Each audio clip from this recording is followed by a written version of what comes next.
Knowledge is an operation that produces objectivity through practice of collective inquiry with instruments about the world. There's nothing really mysterious in that. Truth is a completely different question, because truth is not associated necessarily with knowledge. Knowledge is about objectivity, which is one kind of truth, but there are many others. Yeah, truth about politics, truth about diplomacy, truth about religion, truth about law, truth about art, and every time there is a difference between true and false. So I don't think we have any advantage to associate knowledge and truth. Knowledge with objectivity, and that's already largely enough and largely difficult enough.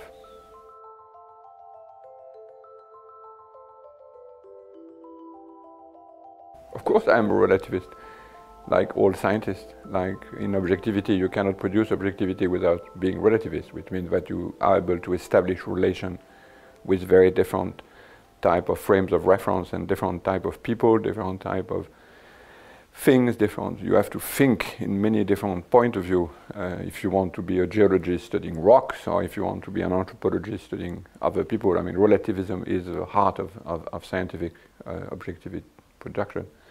Now, when people say I'm a relativist, they mean that I don't believe that the way science produces objectivity should lord over all of the other truth conditions, and that's perfectly true. I think it's a mistake, and that it has corrupted science as well as it has corrupted the other forms of truth production.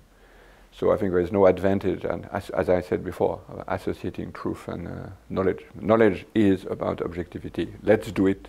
It does it very well sometimes.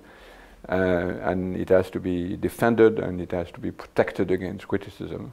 But truth is something else entirely, and there are no reason to attack science in the names of truth, nor to protect it, nor to attack, nor to protect. It's a category mistake.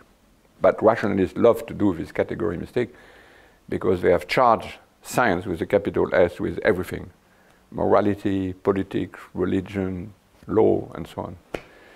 So when we say I'm a relativist, it's just to say, okay, let's protect science against this excess of weight that you burden science with things that it cannot produce or deliver.